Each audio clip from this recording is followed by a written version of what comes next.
पवित्र श्रीमद् भागवत गीता, पवित्र चारों वेद, पवित्र कुरान शरीफ, पवित्र बाइबल, पवित्र गुरु ग्रंथ साहिब, पवित्र कबीर साहिब की वाणी में छुपे हुए गूढ़ रहस्य अर्थात तत्व को जानने के लिए कृपया अवश्य सुनिए जगत गुरु तत्वदर्शी संत रामपाल जी महाराज के मंगल प्रवचन।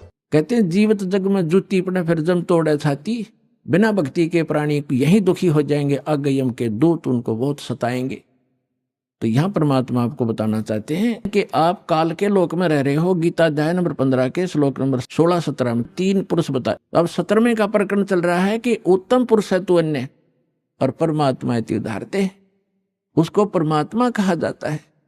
और ये लोग धर्म अविश्य विवर्ती, जो तीनों लोकों में प्रवेश करके सबका धारण पोषण करता है, वो अव्यय ईश्वर है, वो है अविनाशी परमेश्वर, वो है अविनाशी भगवान, अविनाशी स्वामी। गीता अध्याय नंबर 15 के श्लोक नंबर 18 में ये बुद्धिहीन व्यक्ति जो नकली हैं वो ये कहते हैं कि रामपाल 15वें अध्याय के 18वें श्लोक के बारे में क्यों ना बोलता, कि उसमें गीता ज्ञानदाता कहता है कि मैं इन सभी प्राणियों से उत्तम हूं और इसलिए लोके वेदे, लोक वेद में पुरुषोत्तम प्रसिद्ध हूं। तो इसका अर्थ ये है कि गीता ज्ञानदाता 21 ब्रह्मांड का स्वामी है और इसके अंतर्गत जितने प्राणी हैं इंक्लूडिंग ब्रह्मा विष्णु महेश से भी ये उत्तम है, श्रेष्ठ है, इनसे उत्तम है। इसलिए दंत कथा के आधार पर, लोक वेद के आधार पर मैं पुरुषोत्तम प्रसिद्ध हूं, क्योंकि मैं इनसे उत्तम हूं, श्रेष्ठ हूं, तगड़ा हूं, इसलिए मैं पुरुषोत्तम प्रसिद्ध हो रहा हूं। लेकिन उत्तम पुरुष है तू अन्य 15वें अध्याय के 17वें श्लोक में उसने क्लियर कर दिया।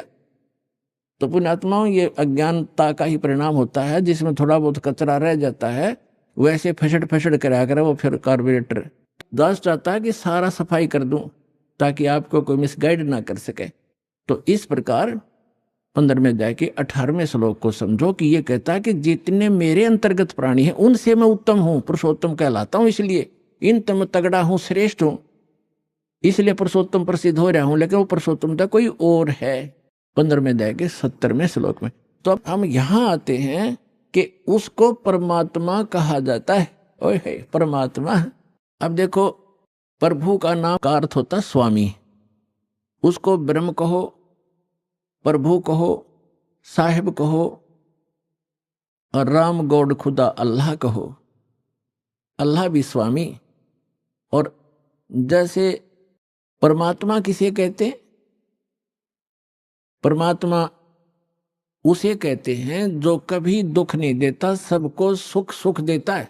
उत्तम पुरुष है तो अन्य परमात्मा इति उदाहरते, ये लोक तरम अविश्य विवर्ती, अव्यय ईश्वर है। अब परमेश्वर ने आके बताया अपनी प्यारी आत्मा धर्मदास जी को कि धर्मदास आप इस काल के लोक में रह रहे हो। अब धर्मदास जी ने कहा कि प्रभु आप जो कहते हैं सिरोधार्य है, लेकिन मेरे गले उतर नहीं रही ये बात कि हम गंदे लोक में रह रहे हैं, ये कसाई का लोक है। हे परमात्मा देखो कैसी यहाँ पर फल फ्रूट हैं, कैसे बाग बगीचे बने हैं, झरने बह रहे हैं, गंगा जैसी दरिया बह रही है, और कितना दयालु है ये परमात्मा, कैसी ऋतु बनाई है, हवा चल रही है और कितना अच्छा शुद्ध हवा दे रखी है, कितनी लंबी चौड़ी पृथ्वी है, कोई कहीं बैठो उठो लेटो किसी प्रकार, और कितनी सुविधा देता है ये। इसको कैसे हम मानने कि ये भगवान नहीं है? तब परमात्मा ने बताया कि पुण्यात्मा धर्मदास जी को कहा कि इस काल को एक श्राप लगा हुआ है कि 1 लाख मानव शरीरधारी प्राणियों को ये नित्य आहार करेगा और 1.25 लाख उत्पन्न करेगा मानव, यानी 25% एक्स्ट्रा ये उत्पन्न करेगा। इसने सतलोक में गलती की थी, जिस कारण इसको ये एक रोग लगा, श्राप लगा। और आप जी ने गलती की थी कि आप भगवान को छोड़कर इस पर आसक्त हुए थे, जिस कारण से आप इसके साथ यहां आ गए। आपके लिए ऑप्शन है वापस जाने का, आप वापस जा सकते हो, जैसे विधि मैं बताऊंगा इस साधना को करके। और ये इसलिए अब यहां प्रश्न एक और उठ जाता है भक्तों के मन में कि भगवान ने इसको श्राप नहीं देना चाहिए था, ये श्राप नहीं देते तो ये हमें नहीं खाता या नहीं रोक के रखता। आपको तो इसने रोक के रखना ही रखना था। और यदि परमात्मा इसको श्राप नहीं देते 1 लाख मानव शरीरधारी प्राणियों के आहार करने का, तो आपको ये कभी मानव शरीर नहीं देता, क्योंकि इसको ये डर बना रहता है कि मानव शरीर में इनको परमात्मा का ज्ञान हो सकता है, परमात्मा प्राप्ति हो सकती है। ये एक योनि और बना देता, जैसे कुत्ते गधे सुअर की 84 लाख बनाई, 84 लाख एक भी बना सकता था। इसलिए इसकी व्यवस्था है, मजबूरी है कि ये मानव शरीर अवश्य देता है आपको। 84 लाख योनियों में धक्के खवा के भी फिर एक मनुष्य शरीर इसको देना पड़ता है, क्योंकि इसको खाना पड़ता है। और ये विधान भगवान ने बना दिया कि प्रत्येक प्राणी को एक मानव शरीर का चांस अवश्य देना पड़ेगा। इसलिए आज आप पर रहम हुआ है। ठीक है, कष्ट तो मान ले आपको, मानव शरीर ना मिलता, गधे कुत्ते बनकर आप भटकते रहते, कष्ट पे कष्ट उठाते रहते। तो एक गोल्डन चांस है मानव शरीर में, आप अपना आत्म कल्याण करा के सतलोक जा सकते हो। ये सुविधा देवताओं को भी उपलब्ध नहीं है, क्योंकि जितना जीव घना सुखी होगा उतना भगवान से कोसों दूर होगा, ये सत्कर मान लियो।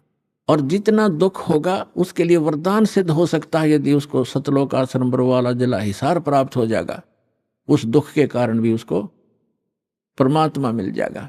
कबीर साहब कहते हैं कि सुख के माथे पत्थर पड़ो, जो नाम हृदय ते जावे, और बलिहारी उस दुख के जो पल पल नाम रटावे। परमात्मा कहते हैं आग लगाई से सुख का जो भगवान से दूर करे, भाड़ में जाओ कोठियर कार ये मंत्री पद, जिस तो भगवान भूल जा। अरे भगवान ऐसा कष्ट दिए रखना आपकी याद बनी रहे। तो पुण्यात्मा, आप बालक हो, अध्यात्म ज्ञान मिला नहीं। आमीन, जय बजरंग बली, जय गणेश जी के गीत गा के हम इनकी भी भक्ति सही नहीं कर पा रहे थे। गणेश जी की, शिव जी की, विष्णु जी की, माताओं की, ये साधना भी इस दास के पास उपलब्ध है, जो ये आपको यथार्थ लाभ देंगे। इन मंत्रों के वश हैं ये, जो दास आपको देगा। इनके बस की बात नहीं है। इन मंत्रों के जाप से आप अपने आप ये अट्रैक्ट होते हैं। जैसे उदाहरण देते रहते हैं कि भैंसा होता है, भैंसे को भैंसा भैंसा करते रहो, कति ध्यान नहीं देगा। एक बार उसकी एक अलग से लैंग्वेज होती है, प्रत्येक क्षेत्र वाइज, उसको एक बार करते हुर्र तो तुरंत देखता है और बहुत सावधानी से तकता है किधर से आई आवाज। तो ये समझ लेना, ये जो दास आपको मंत्र देता है इन भगवानों की, यह पूजा नहीं है। इनसे लाभ लेने के ये विशेष मंत्र है, जिनके ये अट्रैक्ट होते हैं, विवश हैं, ये लाभ देते ही देते। इसके अतिरिक्त कोई मंत्र आप जाप करते रहो, आपको वो अध्यात्म लाभ नहीं मिलेगा, क्योंकि वो शास्त्र विधि त्याग कर मनमाना आचरण है, जिसके विषय में गीता अध्याय नंबर 16 के श्लोक 23-24 में स्पष्ट किया है कि शास्त्र विधि को त्याग कर जो मनमाना आचरण करते हैं उनको ना सुख होता है, ना उनको सिद्धि प्राप्त होती है, और न ही उनकी कोई परम गति होती है। यूजलेस, व्यर्थ है। तो शास्त्र अनुकूल साधना इस विषय में इस दास रामपाल दास के अतिरिक्त कहीं पर भी उपलब्ध नहीं है। इसको चाहे आप अभिमान समझना या तत्व ज्ञान समझना, ये धीरे धीरे आपको अपने आप समझ में आ जाएगा दास क्या कहना चाहता है।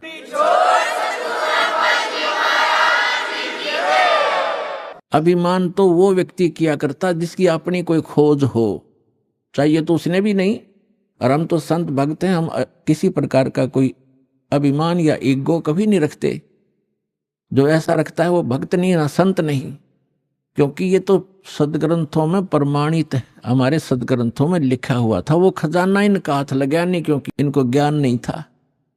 अपने आत्माओं, जैसे श्रीमद् भगवद गीता अध्याय नंबर 17 के श्लोक नंबर 23 में लिखा है, ओम तत्सत इति निर्देश ब्रह्मण तिर्वेद समर्थ ब्राह्मणा तेन वेदात यज्ञा विहिता पुरा।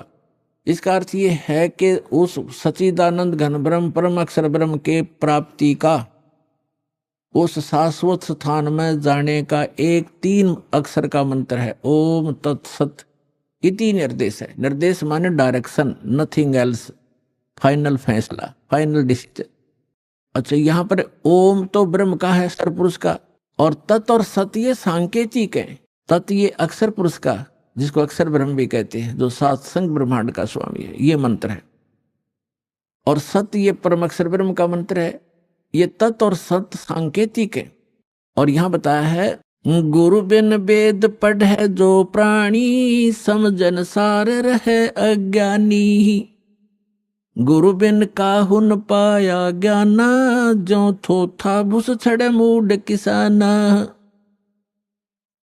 सतगुरु के बिन, गुरु के बिना किसी को भी वेदों का ज्ञान नहीं हुआ। वो तो ऐसे अपने अटकलबाजी करते रहे जैसे कोई मूड किसान धान निकालने के बाद पड़ी पराली को और उसको कूट रहा है मोगरों से, डंडों से, या उनको पटक रहा है पकड़ पकड़ के। किस लिए? उसे पूछा जाए कि इसमें से कनक निकाल लूंगा, धान निकाल लूंगा, तो उसको ज्ञान नहीं है, वो मूड है। और समझदार तो उसमें से निकाल के ले जा चुका है, वो तो पराल पड़ी है, भूस पड़ा है। तो जो भूस को कूट रहा है वो उस मार्ग का परिचित नहीं है। तो यहां बताया है, गुरु बिन काहु न पाया ज्ञाना, जो थोथा भूस छड़े मूड किसाना। गुरु बिन वेद पढ़े जो प्राणी, और समझे न सार रहे अज्ञानी। तो सभी अज्ञानी थे। कई वक्त आते हैं, वो कहते हैं जी मैंने सुधांशु जी से नाम ले रखा है, और फिर क्या बताता जी प्रेत बाधा कई वर्षों से। अच्छा, फिर सुधांशु जी के मंत्र ने के काम करे आपका, क्या नाम दे रखा है? ओ हरिओम तत्सत। अरे वाह भाई वाह, ये है वो नीम हकीम है। कहते वस्तु कहाँ खोजे कहाँ, किस विद लागे हाथ, एक पलक में पाइए भेदी ले ले साथ। अब ये तत् और सत ये सांकेतिक है। ओम तत्सत, ओम तत्सत ये नहीं जब करना। हरिओम तो कभी करना ही नहीं साथ लगा करके। ओम की बेइज्जती करते हो आप। ओम मंत्र अकेला जाप किया जाता है, इसके साथ कोई भी जोड़ नहीं होना चाहिए। अब क्या बताया है कि जैसे एक धनी व्यक्ति था, सेठ था, साहूकार, उसने अपने ही मकान के आंगन में एक मंदिर बना रखा था, और उस वही में लिख दिया पैड में, डायरी में, कि चांदनी 14 रात्रि के 12 बजे मंदिर के गुम्बज में इतने किलो चांदी, इतने किलो सोना और इतने नगद पैसे जमा कर रखे, दबा रखे। इसलिए कोड वर्डों में लिखते थे कि बच्चे कहीं गलती से कभी खोद बैठे, निकाल ना लें, मेरे जाने के बाद फिर ये प्रयोग कर लें। इसलिए चोरों के डर से वो ऐसे छुपा दिया करते थे। पहले बैंक नहीं होते थे। उस सेठ की मृत्यु होगी अचानक। पिता के अंतिम संस्कार करके उन बच्चों ने फिर देखा कि पिता की लिखे लेख देखते हैं। उन्होंने वो डायरी देखी, उसमें लिखा था चांदनी 14 रात्रि के 12 बजे मंदिर के गुम्बज में इतना धन दबा रखे। तो उन बच्चों ने 2-3 दिन के बाद अपने पिता की क्रियाक्रम से निपट कर हफ्ते 10 दिन, 12 दिन, 15 दिन के बाद वो मंदिर का गुम्बज फोड़ दिया रात्रि के समय। उन्होंने सोचा पिता ने संकेत दिया है कि दिन में तो कोई देख लेगा, रात्रि में फोड़ियो। तो रात्रि में उन्होंने मंदिर का गुम्बज फोड़ डाला, उसमें कुछ नहीं था। उनको बड़ा अफसोस हुआ कि पिताजी तो हमें गलत गाइड करके हमें बहका गए और धन कहीं और दबा गए। अब उसको कैसे खोजेंगे, गया हाथ से, बहुत धन था। बुरी तरह रो रहे हैं। कुछ दिनों के बाद उसके पिता का कोई मित्र सेठ आया। बच्चों ने अपनी समस्या उसके सामने रखी कि अंकल ऐसे ऐसे समस्या आ गई है, हमारे पिताजी ने झूठ बोल दिया, पैसा कहीं और छुपा रखा है, हम गुम्बज में लिखा है, गुम्बज में तो पाया नहीं, हमने मंदिर भी फोड़ दिया। तब उस सेठ ने कहा कि मुझे दिखाओ कहाँ लिखा है। उसने लेख देखा कि चांदनी 14 रात्रि के 12 बजे मंदिर के गुम्बज में इतना पैसा। तो उसने कहा बेटा इस गुम्बज को बनाओ यथावत, जैसे था वैसा ही बना दो, फिर बताऊंगा कहाँ पर है, और चांदनी 14 आने दो। तो 10-5 दिन के बाद वह चांदनी 14 आनी थी, वो वैसा ही गुम्बज बना दिया चांदनी रात्रि में। और गुम्बज की छाया आंगन में जहाँ थी और उसके घर पे, वो जमीन वहां खुदवाई के ये निशान लगा दिया, यहाँ खोदो। वो ज्यों का तो धन पा गया। तो ये नकली सारे गुम्बज फोड़नीय थे, स्थान का पता नहीं था। तो इनको इन कोड वर्डों का, सदग्रंथों के कोड वर्डों का ज्ञान नहीं हुआ।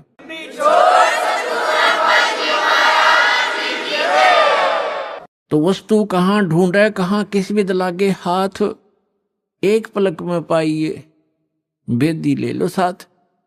तो ये दास इन सदग्रंथों का जानकार बना के, तत्वदर्शी संत बना के कबीर भगवान ने आप उसके बच्चों के लिए भेज दिया। अपनात्मो अविलंब काम करो यू, कहते हैं समझा है तो सर दर पाओ और भौर नीरे ऐसा दाव। तो ये गरीबदास जी कहते हैं, गरीबदास ये वक्त जात है, रो गए इस पैरे न, हाथ से मानो शरीर छूट गया, भक्ति यथार्थ मिली नहीं, तो फिर रोया करोगे इस समय को। कहते हैं मानुष जीवन दुर्लभ है, मिले न बारंबार, और तरवर से पत्ता टूट जा वो फिर नहीं लगता डार। अब जो प्रसंग चल रहा है हम आते हैं उसी पर कि परमात्मा की परिभाषा क्या है और काल किसे कहते हैं। तो ये प्रसंग पूरा हुआ कि यथार्थ भक्ति कौन सी है, और वो स्थान एक ऐसा है जहां जरा मरण नहीं होता। वहां जाने के बाद प्राणी फिर लौटकर कभी संसार में नहीं आते, और वहां जरा और मरण नहीं है, वृद्धावस्था और मृत्यु नहीं है। और यहाँ दोनों डेफिनेट है, मृत्यु भी है और वृद्धावस्था भी है। लंबी उम्र होगी तो वृद्धावस्था है, बीच में मर गया तो 100 पहाड़ टूट जा परिवार के ऊपर, कमाने वाला एक का था, बच्चों का क्या होगा, हुआ तो वृद्धावस्था तो बूढ़ी मौत होगी। कहने का भाव ये है, जब तक हम परमेश्वर की शरण में नहीं आते तब तक हम काल की रेंज में रहते हैं, और जब हम कबीर भगवान की शरण में आ जाते हैं हम काल की रीत से बाहर हो जाते हैं। फिर उसका विधान हम पर लागू नहीं रहता, हम परमेश्वर की शरण में आ जाते हैं। और समर्थ की शरण में जो आ जाता है उसको फिर बाहर का व्यक्ति दुखी नहीं कर सकता। उसको स्वयं पता होता है कि इस आदमी के इस शरणागत को छेड़ दिया तो ये तेरा बक्कल तार देगा। तो इसी प्रकार हम समर्थ की शरण में आ गए हैं। आप कबीर भगवान वो समर्थ है, वो कादर परमात्मा है, उसकी शरण में आ गए। उसकी शरण ना त्यागना, इतना ध्यान अवश्य रखना। छोटा मोटा कष्ट भी आपको होता है नाम लेने के बाद, तो ऐसे समझना जैसे एक बिल्ली बच्चे उत्पन्न करती है और 2-4 दिन के बाद उन बच्चों को दूसरे घर में ले जाती है, क्योंकि वहां वो ये देखती है कि कहीं तेरे बच्चों को यहाँ खतरा ना हो जा। और इस बात से उसके बच्चे भी परिचित होते हैं कि हम अपनी माँ के संरक्षण में हैं, और वो उनको अपने मुख से पकड़ती है। उसके तीखे दांत होते हैं बिल्ली के, तीखे, और उनको पकड़ती है। और बच्चों को पीड़ा भी होती है, वो ऐसे सुकड़ जाते हैं, ऐसे लटक जाते हैं, और महसूस होता है कि इनको दांतों का दर्द भी है, लेकिन बोलते कति नहीं, चुपचाप रहते हैं, उस पीड़ा को सहन करते रहते हैं, क्योंकि उनको पता है कि हम अपनी माँ के साथ हैं।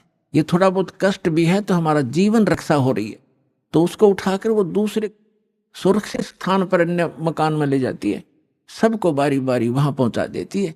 कुछ दिनों के बाद वहां देखती है कि यहाँ भी समस्या है, तो तीसरे मकान में कहीं और ले जाएगी। और वो बिल्कुल नहीं बोलते, क्योंकि उनको पीड़ा भी हो रही है, लेकिन उनको विश्वास है कि माँ के मुख में हम भले ही पीड़ा हो रही है लेकिन हमारी जीवन रक्षा हो रही है। इसी प्रकार कबीर भगवान की शरण में आने के उपरांत आपको छोटा मोटा कष्ट भी है तो ना जाने आपका कौन सा पहाड़ जैसा दुख टल रहा है, ये विश्वास रखना, विचलित ना होना।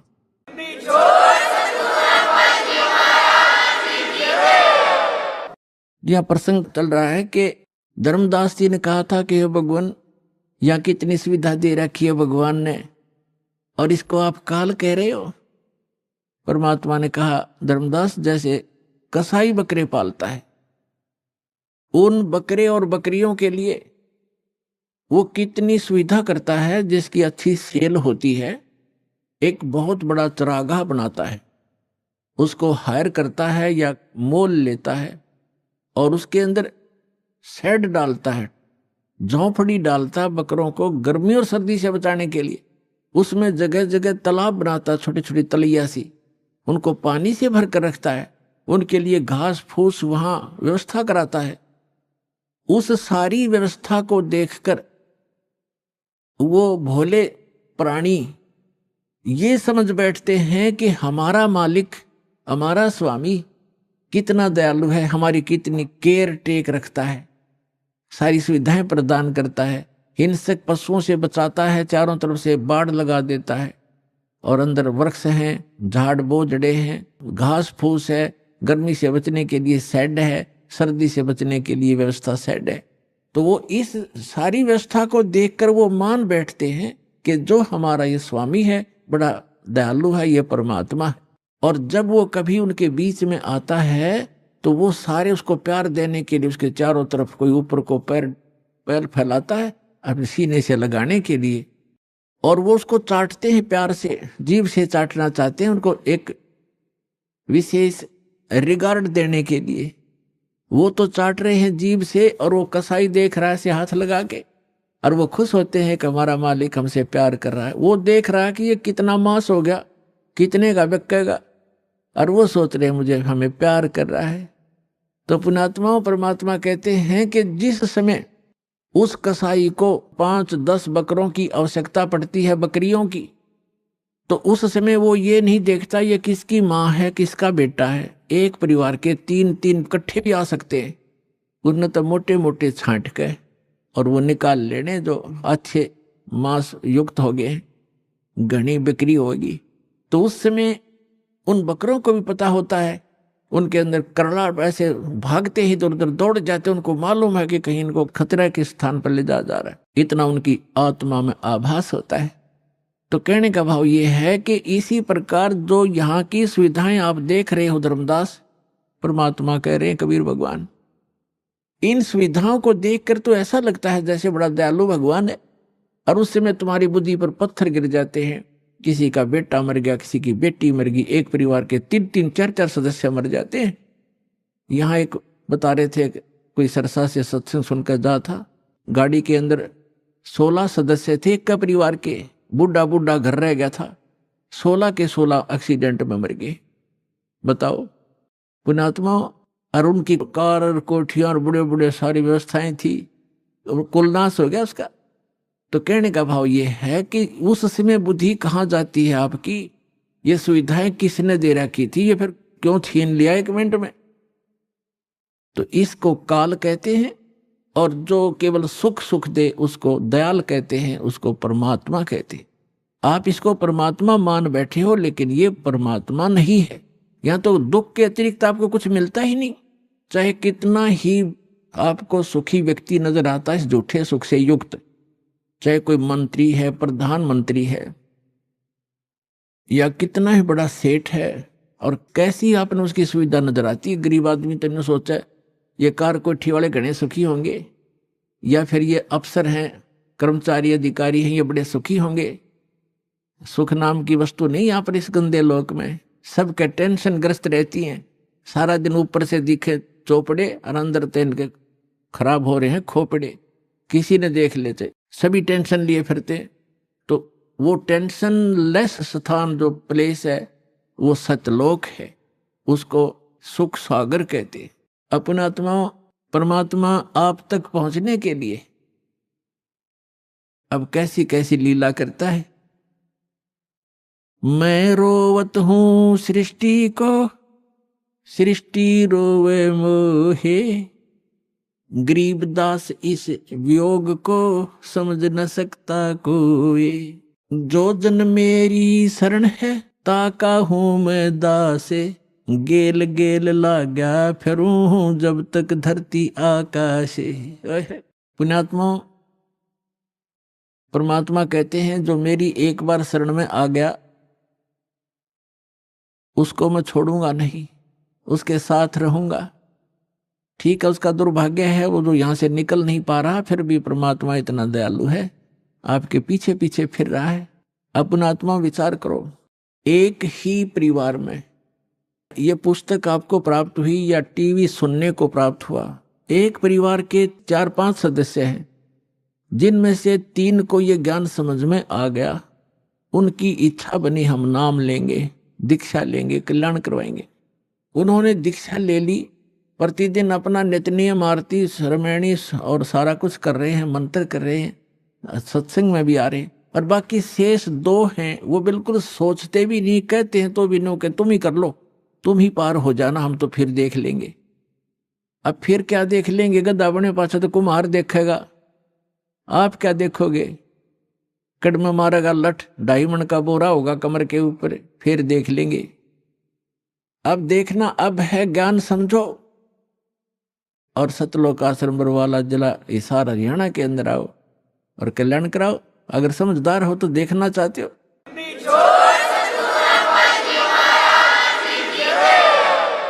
अब वो क्यों नहीं आते? जैसे कल का सत्संग जो था सुबह का, उसमें ये था कि 2 प्रकार से मानव शरीर प्राप्त होता है। एक तो पिछले पुण्य कर्मों के आधार से मानव शरीर लगातार 2, 4, 10, 50, 100 भी हो सकते, ज्यादा भी हो सकते, लेकिन वो पूंजी समाप्त हो जाएगी, फिर 84 लाख योनियों में जाना ही पड़ेगा यदि उस मनुष्य जीवन के दौरान आपको तत्वदर्शी संत नहीं मिला। 2 प्रकार से मानव शरीर प्राप्त होता है।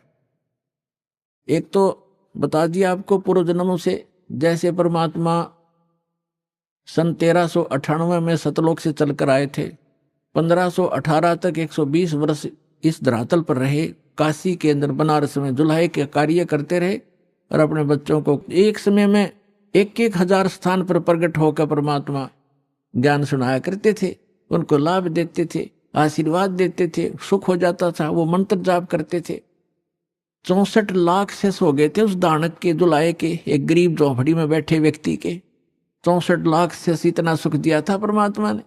तो उस समय आपको चार्ज कर गया भगवान, कबीर भगवान, और उससे आपके मनुष्य जीवन होते हुए आ रहे 64 लाख शेष थे उस टाइम। 64 लाख, ना कोई मीडिया था, ना कोई माइक स्पीकर था। वो परमात्मा असंख्य रूप बना सकता है। तो जिस कारण से उसने आप सभी को चार्ज किया, आपके मनुष्य जीवन होते हुए आ रहे हैं और आप पूजाएं भले ही दूसरी करते रहे, लेकिन पूर्व जन्म की बैटरी चार्ज थी आपकी, आपसे आपको सुख मिलते रहे।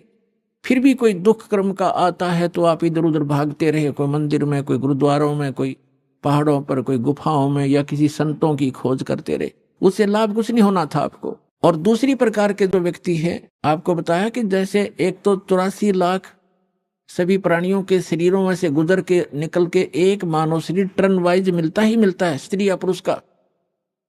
तो जो ऐसे 84 लाख योनियों से निकल कर आए हैं, वो काल की फर्द में चढ़ गए, वो काल की रजिस्ट्री में है। अब वो भक्ति नहीं कर सकते। एक परिवार में 3 नाम ले चुके हैं, सच भक्ति कर रहे हैं, उनको समझा रहे, वो कह ठीक ठीक तुम कर लो। ये भी शुक्र है कि वो उनको मना नहीं करते, नहीं तो वो काल के दूत उनको भी मना कर दे, तुम भी नहीं जाओगे, ऐसा नहीं कर दोगे। ऐसा बताया परमात्मा ने कि जैसे ये कोयल क्या करती है, कोयल पक्षी है, ये अपना अलग से घोंसला बना करके अंडे उत्पन्न नहीं करती, क्योंकि उसके अंडों को काग खा जाते हैं, छोड़ते नहीं। इसलिए वो एक चतुरता, ऐसा फार्मूला अपना रखा उसने, जैसे मादा कौवी ने अंडे उत्पन्न किए घोंसले में, और वो जाती है चुग्गा चरने इधर उधर, वो देख लेती है कि चलेगी काफी दूर, तो उसके घोंसले में अपने अंडे उत्पन्न कर देती है। अब जो कौवी आती है वापस, वो असमंजस में पड़ जाती है कि कौन से मेरे हैं, कौन से दूसरे हैं। तो वो इस असमंजस में उन चारों के चारों की ही परवरिश करना प्रारंभ कर देती है। और जब वो बच्चे उत्पन्न होते हैं तो एक जैसा कलर होता है, कोई पहचान नहीं होती उनकी, बिल्कुल सेम टू सेम रहते। और वो कोयल उस पर नजर रखती है घोंसले पर कि अब ये कितना उड़ारी भर रहे हैं, कितनी दूर तक जा सकते हैं। तो तब वो दूसरे दूर पेड़ पर बैठ के अपनी बोली बोलती है, कुहू कुहू की आवाज लगाती है। जो कोयल के बच्चे होते हैं उनको प्रभाव होता है उनका, वो एकदम ऐसे ऐसे देखते हैं। जब वो फिर बोलती रहती है तो उड़कर वो अपनी माँ की बोली के से आकर्षित होकर अपनी माँ की तरफ उड़कर चल पड़ते हैं। अब कौवी उनके पीछे पीछे उड़ती है कि मेरे बच्चे गए, कोयल आगे उड़ जाती है, दूर वृक्ष पर बैठकर फिर कुहू कुहू करती है, वो बच्चे फिर वहां से उड़कर आगे भाग लेते। अब कौवी ये सोचती है ये तो गए सो गए, तेरे कहीं पिछले बच्चे रह गए, उन पर कोई आपत्ति ना आ जा, उनको संभालूं, आकर के वो वापस आ जाती है। तो कहने का भाव ये है कि उस घोंसले में 4 बच्चे थे, 2 कोयल के 2 काग के। कोयल वालों के वहां बोली असर करगी, काग वालों के बा में भी नहीं, वो देख नहीं रहे, वहीं बैठे आराम से। तो इसी प्रकार समझना, जो परमात्मा के पूर्व जन्म के संस्कारी बच्चे हैं, संस्कारवश एक ही घर में जन्म भी है, जो काल वाले हैं वो नहीं मानेंगे, और जो कोयल के बच्चे हैं वो सतलोक आश्रम वाला में जल्दी आ लेंगे, ज्यादा देर नहीं लगाएंगे।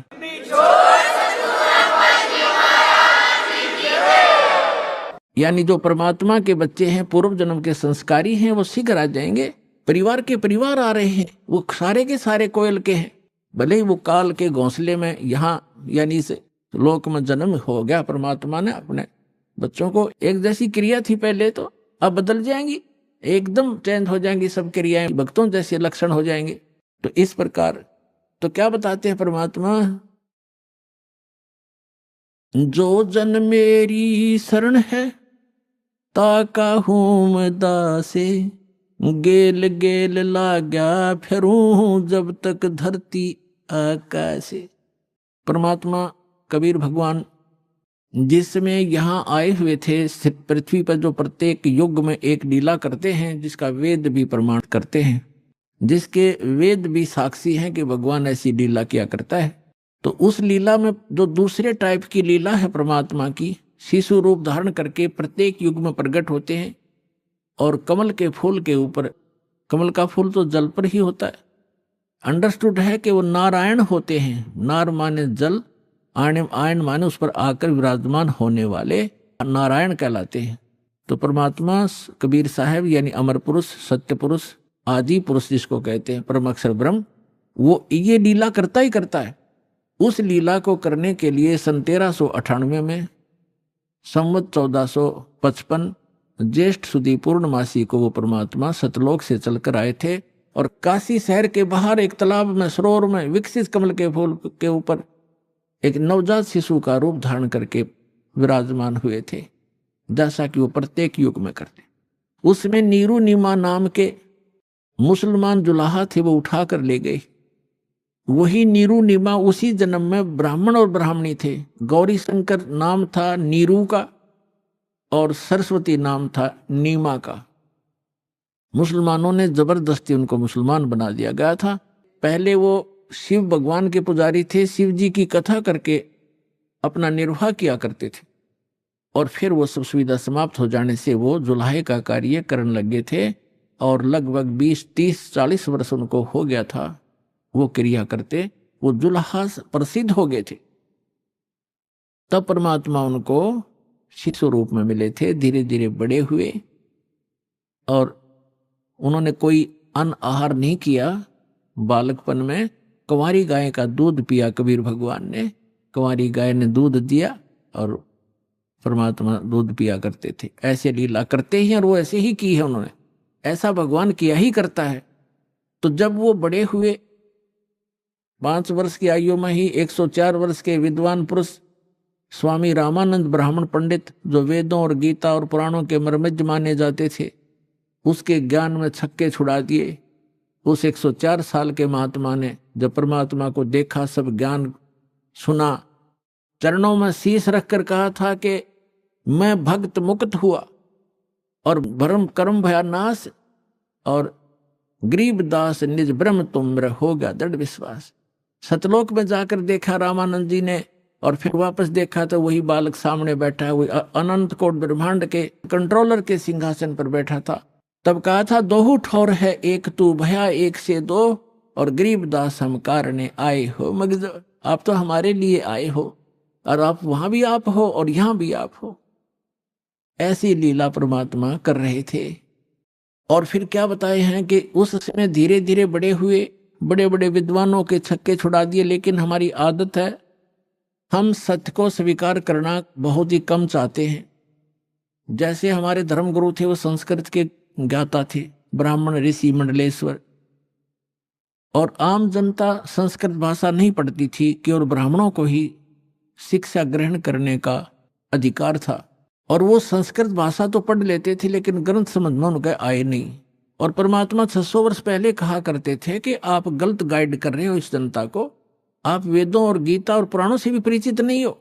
अब धर्मदास जी को जो परमेश्वर ने बताया, स्वामी रामानंद जी को लेकर गए थे, ऐसे आदरणीय धर्मदास साहिब जी को भी परमात्मा सतलोक लेकर गए थे, अपना निज स्थान दिखाया था जहां आप रहा करते थे।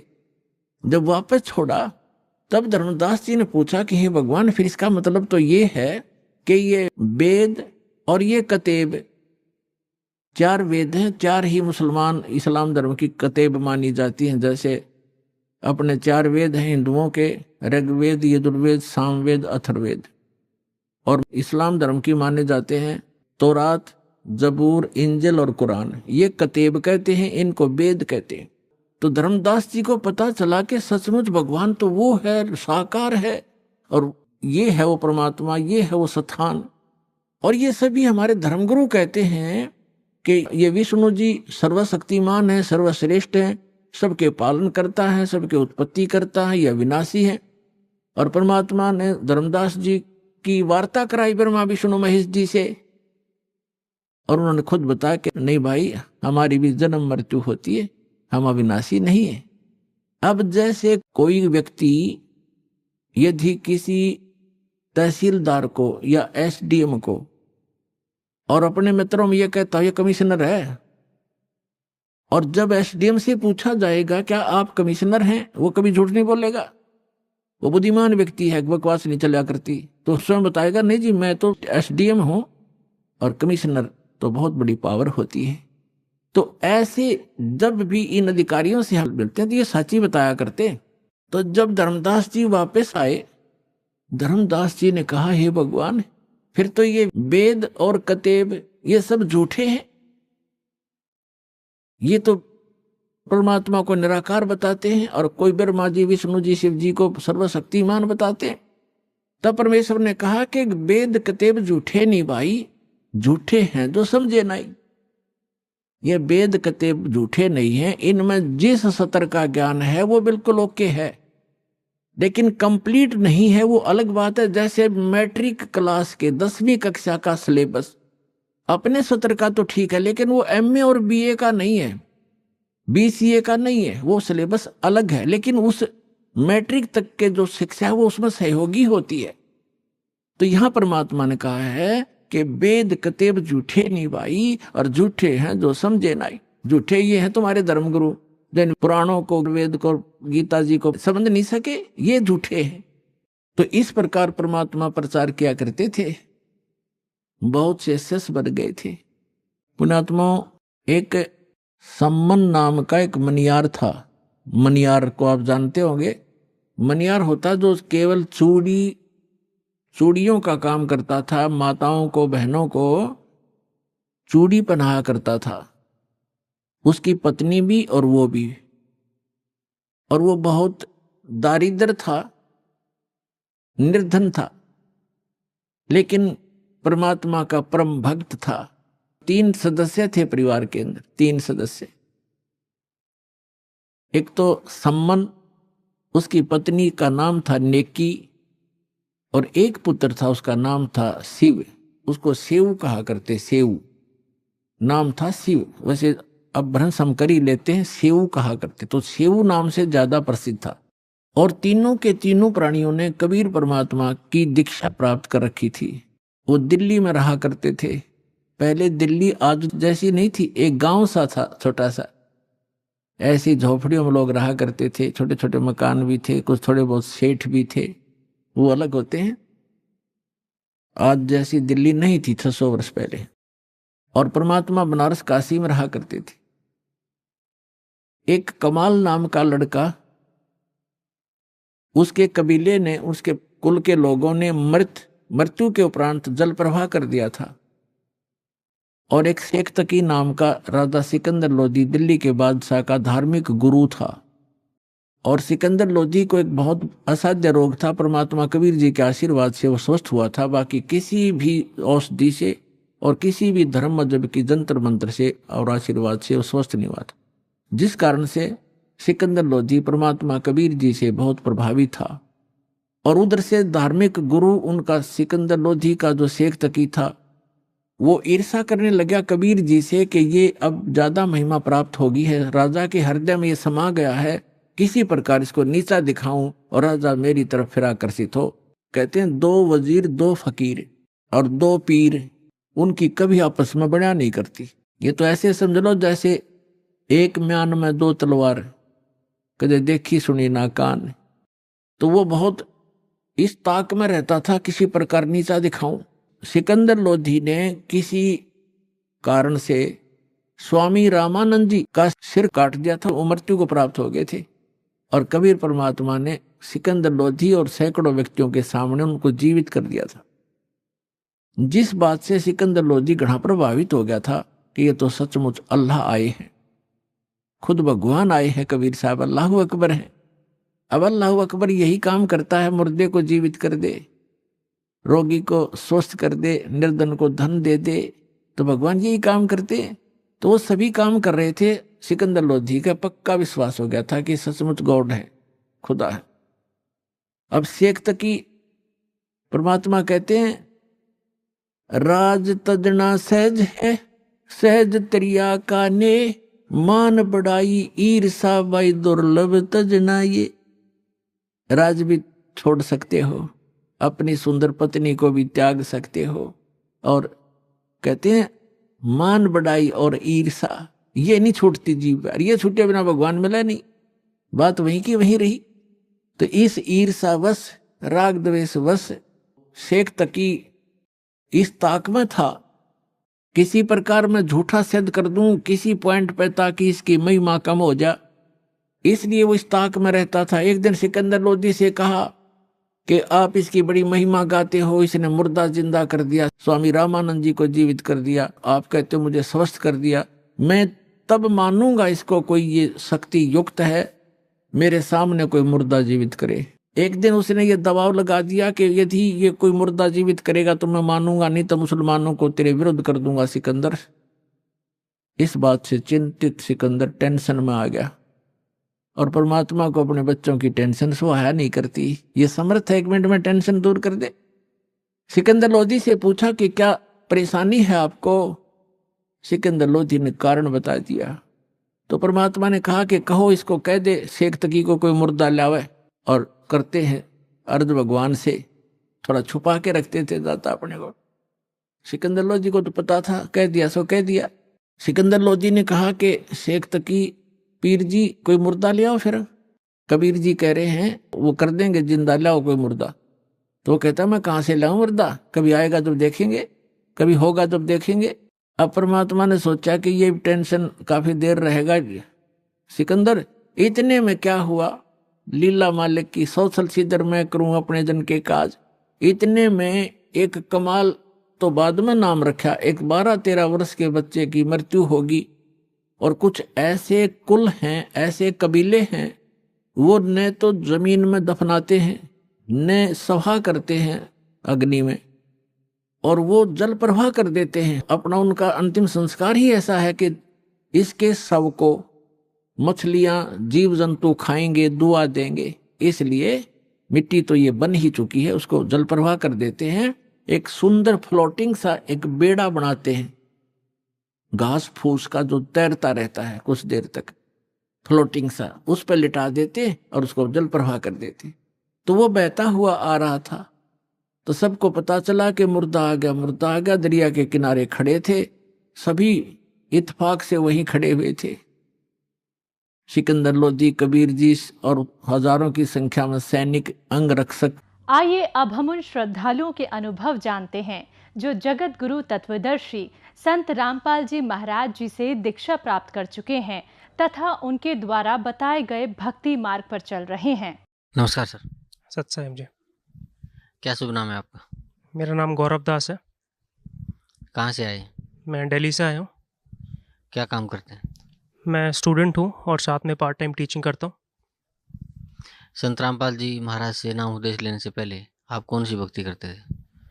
मैं सतगुरु रामपाल जी महाराज जी के चरणों में बहुत ही छोटी उम्र में आ गया था, और उससे पहले जो मैं साधना करते थे वो जो हमारे माता पिता बताते थे, जैसे कि सूर्य को जल देना, और जैसे मेरे फादर कभी कभी हनुमान चालीसा करते थे, तो बस कभी कभी हम भी उसी प्रकार से वही करते थे। बाकी ऐसा कोई भक्ति में कोई ऐसी प्रॉपर भक्ति नहीं करते थे, बस यही करते थे हल्का।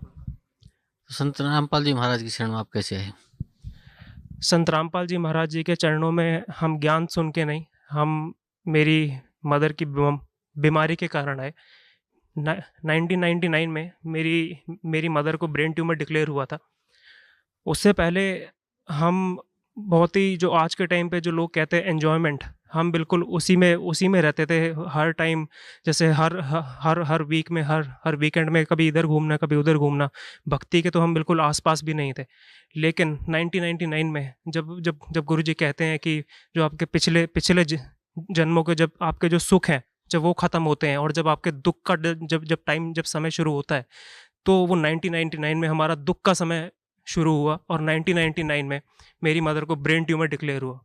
हमने दिल्ली के सभी हॉस्पिटल्स में, एक से एक अच्छे हॉस्पिटल में, सब जगह हमने चेकअप कराया। डॉक्टर्स ने ये बोला कि आप फटाफट MRI कराइए, क्योंकि मेरी मदर को अटैक आने लग गए थे। और इसी प्रकार हमने फटाफट MRI कराई और हमने डॉक्टर को दिखाया। तो MRI को देख के डॉक्टर ने ये बोला कि आपका जो ट्यूमर है बहुत ही ज़्यादा सीरियस है और आपको अर्जेंट ऑपरेशन कराने की आवश्यकता है। और ऑपरेशन में भी डॉक्टर ने ये बोला कि अगर आप ऑपरेशन कराओगे, एक्चुअली मेरी जो मदर है उनको पहले से ही पोलियो है एक लेग में, और मेरे फादर भी हैंडीकैप है। तो डॉक्टर ने ये बोला कि आपका एक लेग तो पहले से ही ख़राब है, लेकिन आपकी जो हाफ बॉडी आपकी पैरालाइज हो जाएगी। तो ये सुन के हमारी और भी हालत ख़राब हो गई और हम और भी ज़्यादा परेशान हो गए ये सब बातें सुन के। तो मेरे फादर के फ्रेंड, मेरे फादर बैंक में है, तो मेरे पापा के जो फ्रेंड हैं उन्होंने सतगुरु रामपाल जी से नाम लिया हुआ था काफ़ी पहले से। तो उन्होंने हमें गुरुजी के बारे में बताया कि ऐसे ऐसे आप वहाँ जाइए और वहाँ जाने के बाद आपका ये जो कष्ट है ये आपका ठीक हो जाएगा। नाम लेने से पहले जब हमारे घर पे आते और हाँ गुरुजी के बारे में बातें बताते थे, तो हम उनकी बात बिल्कुल भी नहीं सुनते थे, क्योंकि उस समय हमें कष्ट का बिल्कुल भी ज्ञान नहीं था। तो जब वो हमारे घर आते थे तो हम उन्हें ये बोलते थे कि अगर आप हमारे घर पे आ रहे हो तो आप सतगुरु रामपाल जी महाराज जी के बारे में बात मत करना बिल्कुल भी, वरना अगर आपको उनके बारे में बात करनी है तो आप हमारे घर पे मत आया करो। लेकिन जब हमने सब जगह भटक ली, हम सारे हॉस्पिटल्स में देख लिया, सब जगह MRI करा ली, सब डॉक्टर्स का एक ही आंसर था कि it's a very big peninsula and it is to be needed to be operated as soon as possible। तो यही सुन के फिर हमने फिर वही कहते हैं कि जब सब जगह रास्ते बंद हो जाते हैं तो उसके बाद जो परमात्मा है उनका रास्ता खुला होता है और फिर उसके बाद भगवान याद आते हैं। तो उस समय गुरुजी दिल्ली में पीतमपुरा में सत्संग किया करते थे हर मंथ के फर्स्ट संडे को। तो हमने 2001 में 4 फरवरी 2001 में हम पीतमपुरा गए, हमने गुरुजी से नाम उपदेश लिया। हमें नाम उपदेश के बारे में कुछ भी नॉलेज नहीं थी कि नाम उपदेश क्या होता है। It was our first time कि नाम के बारे में। तो वहाँ गुरुजी उस समय बिल्कुल पास ही बैठा करते थे, तो गुरुजी ने हमें बिल्कुल अपने चरणों में बिठा के नाम उपदेश दिया। और फिर जब हम गुरुजी ने पूछा कि आप कहाँ से आए हैं, तो हमने सारी बातें बताई और गुरुजी को ये भी बताया कि ऐसे ऐसे डॉक्टर ने ऑपरेशन के लिए बोला है और मेरी मदर को ब्रेन ट्यूमर है। तो गुरुजी ने ये बोला कि अब आपने नाम उपदेश ले लिया है, अब ऑपरेशन कराओगे तो ऑपरेशन सक्सेसफुल होगा, वरना परमात्मा की दया रही तो आपको ऑपरेशन की ज़रूरत ही नहीं पड़ेगी। तो ये सुन के हम बहुत रिलैक्स फील हुआ हमें। और उसके बाद जब हम वापस गए और हम दोबारा डॉक्टर के पास गए थे ऑपरेशन की डेट लेने के लिए। जिस डॉक्टर के पास हम ऑपरेशन की डेट लेने के लिए गए थे, जिससे इलाज चल रहा था हमारा डॉक्टर का, ऑलरेडी टेस्ट जो प्री ऑपरेशन जो टेस्ट होते हैं वो सारे हो चुके थे, जस्ट ऑपरेशन की डेट हमें लेनी थी।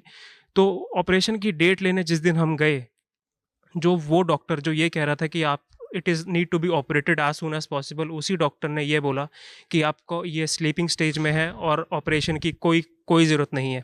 बस वो दिन था और हमारा गुरुजी में विश्वास उस दिन से ही बन गया। और उसके बाद 2004 में, मैं उस टाइम पे 10th स्टैंडर्ड में था, तो हम भक्ति तो चल ही रही थी, परमात्मा की दया से गुरुजी करा रहे थे भक्ति। तो विश्वास भी हमारा उसी वजह से बना था, वरना ज्ञान तो हमने कभी सुना ही नहीं था और ना हमें कोई इंटरेस्ट था ज्ञान में। हमें परमात्मा ने बहुत धक्के से हमें परमात्मा ने इस भक्ति में लाए हैं। 2004 में मेरी मदर को दोबारा से पैरालिटिक अटैक पड़ा रात को। 19 नवंबर 2004 में मेरी मदर को पैरालिटिक अटैक पड़ा रात को। मेरी सिस्टर 3 साल छोटी है मेरे से। तो हम रात को सोते सोते मेरी मदर को पैरालिटिक अटैक ऐसा पड़ा कि उस टाइम पे मेरे फादर के लेग में फ्रैक्चर भी हो रखा था। तो उस टाइम पे रात को सोते सोते मेरी मदर को अचानक से मेरे मदर के मुंह में से झाग निकलने लगे और मेरी मदर की पूरी बॉडी स्टिफ हो गई और अचानक से उनकी जो आंखें थी वो भैंगी हो गई और वो अपना होश, बिल्कुल उनको होश में ही नहीं थी। जब पापा वॉशरूम जाने के लिए उठे रात को तो उन्होंने जब मेरी मदर की कंडीशन देखी तो एकदम से उन्होंने सबको उठाया, मेरे को उठाया। तो हम जब देखा तो हम हैरान रह गए, क्योंकि because this was the first time जो हमने अपनी लाइफ में ऐसी कोई भयानक चीज़ देखी थी अपनी आंखों के सामने, और वो भी मेरी मदर की इतनी भयानक चीज़। तो अब हम भी छोटे थे उस टाइम पे, क्या करते, बस उस टाइम पे हमने परमात्मा को याद किया, गुरुजी जो हमें जल देते हैं, हमने जल लिया, मिश्री का प्रसाद लिया। हमने अपनी मम्मी के मुंह भी ऐसा था, मतलब जीभ बिल्कुल, दांत बिल्कुल बंद थे और जीभ दबी हुई थी। हमने चम्मच से दांत खोल के, चम्मच से मुंह खोल के हमने गुरुजी का जल उसके अंदर मम्मी के डाला मुंह में। गुरुजी का जल मुंह में पड़ते ही मम्मी को होश आ गया और मम्मी ने सत्साई बोला। लेकिन उसके बाद मम्मी को कम से कम इतने अटैक पड़े जिसको पैरालिटिक अटैक बोलते हैं। मम्मी का मुंह टेढ़ा हो जाता था बार बार और मुंह में से झाग आ जाता था और फिर मम्मी बेहोश हो जाती थी। तो हमने उस टाइम पे हमने फिर अंकल को फ़ोन किया जिन्होंने हमें नाम दिलाया था। तो अंकल रात को आए और रात को ही हमने आश्रम फ़ोन किया, गुरुजी को बताया। तो गुरुजी बोलते कोई बात नहीं, ठीक हो जाएगा। लेकिन उसके बाद हमने ये सोचा कि हॉस्पिटल लेके जाएं या हम आश्रम जाएं। तो ये सोच, क्योंकि फिर हमने जब हॉस्पिटल की बात आई तो हमने सोचा कि हॉस्पिटल तो हम पहले जा के बहुत परेशान हो गए हैं। तो उसी दिन पापा के पैर में फ्रैक्चर था। उसी फ्रैक्चर्ड लेग में पापा ने गाड़ी ड्राइव करी और हम सुबह 4 बजे, 3:30 बजे उठ के मैंने खुद अपनी मम्मी को उठा के मैंने गाड़ी में रखा था। हमने सुबह 5 बजे हम करोथा आश्रम, जो उस टाइम पे गुरुजी करोथा में थे, हम गुरुजी 5 बजे हम करोथा आश्रम जब पहुँचे तो गुरुजी बिल्कुल सामने गुरुजी सफ़ेद चद्दर ओढ़ के और बिल्कुल अकेले खड़े थे। जबकि उस टाइम पे भी गुरुजी के साथ संगत हर टाइम रहती थी, हर टाइम भगत साथ रहते थे। गुरुजी अकेले गेट खोल के वहाँ पर अकेले खड़े हुए थे, जैसे कि, और हमें ऐसा लगे कि गुरुजी हमारी ही वेट कर रहे हैं वहाँ पर सुबह 5 बजे। तो हम जैसे ही अंदर गए, मम्मी और पापा तो गुरुजी के चरणों में लेट के बहुत फूट के रोने लगे। फिर गुरुजी वैसे तो अंतर्यामी है, लेकिन फिर भी उन्होंने पूछा हमसे कि क्या बात हुई। तो अंकल ने सारी बातें बताई कि ऐसे ऐसे पैरालिटिक अटैक पड़ गया था रात को और ये सब हुआ। तो उस दिन गुरुजी ने ये बोला कि बच्चों, तुम आज अपनी मम्मी को यहाँ आश्रम लेके आए हो तो मैंने तुम्हारी मम्मी की जान बख्श दी है और इसकी मैंने ज़िंदगी बढ़ा दी है। अगर तुम, गुरुजी की ये बिल्कुल मुंह की बात है, गुरुजी ने मेरे सामने बोला था कि अगर तुम आज इसको हॉस्पिटल लेके जाते तो इसको नहीं बचना था और कई लाख रुपए लेके जाना था। तो ये हुआ उस टाइम। तो मैं अपने साथ में तो ये कहूँ कि I have seen my mother dying. तो जिस बच्चे ने ये सब देखा हो, अपनी मदर को मरते हुए देखा हो और दोबारा जिंदा होते हुए देखा हो, तो ये तो सिर्फ परमात्मा ही कर सकते हैं। और गुरुजी, बंदी छोड़ सतगुरु रामपाल जी महाराज ने मेरी मदर की लाइफ बढ़ाई, उनको जीवन दान दिया, और वही पूर्ण परमात्मा है, पूर्ण संत है।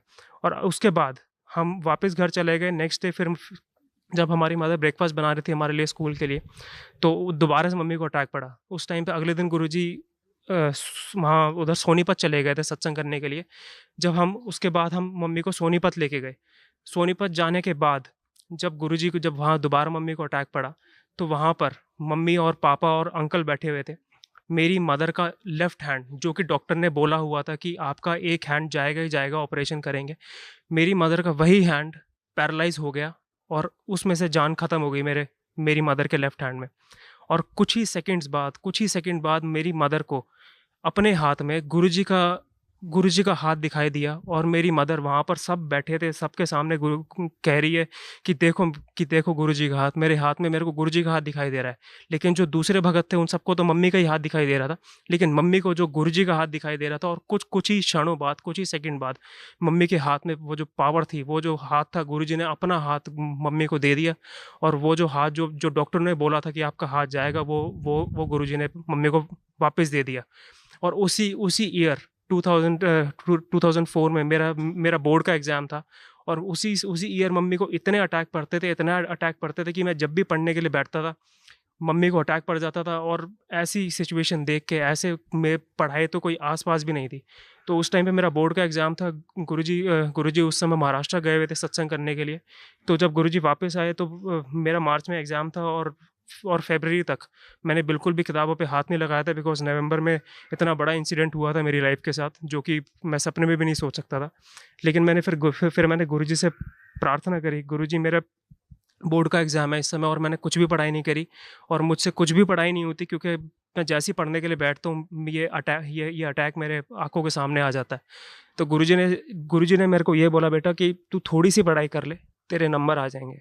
और वही जो गुरुजी के गुरुजी के वचन थे उन्होंने काम किए और मैंने हल्की थोड़ी सी पढ़ाई करी। 15 दिन में कितनी पढ़ाई होती है वो तो आप सबको पता है कि 15 दिन में कितनी पढ़ाई होती है। 15 दिन पढ़ाई करके मैंने बोर्ड का पेपर दिया 10th का और मेरे 80% मार्क्स आए, जो कि मैं कभी सोच भी नहीं सकता था। और गुरुजी ने इतनी दया करी, परमात्मा ने इस दास के ऊपर इतनी दया करी और जीवन दान दिया। और उस दिन के बाद से परमात्मा के चरणों में गुरुजी ने लगा रखा है अपने चरणों में, और आज तक। उसके बाद मेरी मम्मी रिटायर हो गई ब्रेन ट्यूमर की वजह से। मम्मी ऑफिस भी नहीं जा पाती थी बिकॉज अटैक पड़ते थे। उसके बाद मम्मी ने रिटायरमेंट लिया। हम पहले आर.के. पुरम रहते थे दिल्ली में, गवर्नमेंट अकोमोडेशन था, मम्मी को मिला हुआ था। तो अब मम्मी ने रिटायरमेंट ले ली तो हमें गवर्नमेंट फ्लैट भी छोड़ना पड़ा था उसकी वजह से। तो और कोई फ्लैट नहीं था, ज़मीन थी हमारी लेकिन मकान नहीं था कहीं पर भी। तो उस समय घर में इतनी ज़्यादा टेंशन हो गई थी, इतनी ज़्यादा फाइनेंशियल प्रॉब्लम हो गई थी, क्योंकि मम्मी ने जॉब छोड़ दी थी और घर में इतनी और मम्मी की बीमारी की वजह से भी इतनी ज़्यादा टेंशन हो गई थी, क्योंकि मकान भी और दूसरा बनना था। फिर परमात्मा ने ऐसी दया करी कि वहाँ पर जहाँ था फिर गुरुजी ने मकान बनवाया वहाँ पर। और फाइनली हमने जब वो आर.के. पुरम छोड़ा फिर हमने द्वारका में हमने शिफ्ट किया। उसके बाद भी इतनी ज़्यादा फाइनेंशियल क्राइसिस, इतने ज़्यादा घर में दुख, इतनी ज़्यादा परेशानी, जिसकी वजह से इतनी टेंशन हो जाती थी। लेकिन अब आज इस समय परमात्मा की शक्ति हमेशा साथ साथ चलती है। गुरुजी ने बिल्कुल नीचे से सहारा रखा, मटका टूटने नहीं दिया गुरुजी ने। और परमात्मा की वजह से, परमात्मा की दया से आज परमात्मा ने इतनी दया कर रखी है। मम्मी गुरुजी के चरणों में ही है यहाँ पर। और मेरे फादर मैनेजर की गुरुजी ने प्रमोशन करा दी है, मेरे फादर मैनेजर हैं। मैं दिल्ली यूनिवर्सिटी से LLB कर रहा हूँ, मेरी सिस्टर भी दिल्ली यूनिवर्सिटी से पोस्ट ग्रेजुएशन कर रही है। मैं साथ में पढ़ाता भी हूँ। परमात्मा ने आज इतनी दया कर रखी है, कितना सुख दिया है परमात्मा ने, जो कि मैं सपने में भी नहीं सोच सकता था। और परमात्मा ने बिल्कुल हर समय परमात्मा ने बिल्कुल नीचे अपना साथ रखा। और परमात्मा हर समय बिल्कुल साथ रहते हैं। परमात्मा हर समय विश्वास दिला देते हैं। परमात्मा दिख जाते हैं कि हाँ बेटा मैं तेरे साथ हूँ, तू लगा रहा है, बिल्कुल लगा रहा है, मैं तेरे हमेशा साथ हूँ। तो बस यही है, परमात्मा की दया से हम चल रहे हैं गुरुजी। और बस यही प्रार्थना है गुरुजी से कि गुरुजी चरणों में रखना, कोई गलती हो तो माफ़ करना परमात्मा। जी, भगत समाज को आप क्या संदेश देना चाहते हैं? मैं भगत समाज को यही संदेश देना चाहूँगा कि ये मानुष्य जन्म दुर्लभ है, मिले ना बारंबार। इसलिए ये जो मनुष्य जन्म है ये परमात्मा की भक्ति करने के लिए है। बाकी ये जो कर्म है ये तो पशु पक्षी भी कर रहे हैं। तो हमें जिस रीज़न की वजह से जो हमें मनुष्य जन्म मिला है उसका प्लीज़ उसको यूज़ कीजिए। गुरुजी के चरणों में आइए, परमात्मा सदगुरु संत रामपाल जी महाराज जी के चरणों में आइए, भक्ति करो और अपना जीवन का उद्धार करो, जो कि इसका जिस रीज़न से आप यहाँ पर आए हैं धरती पे। जी धन्यवाद आपका।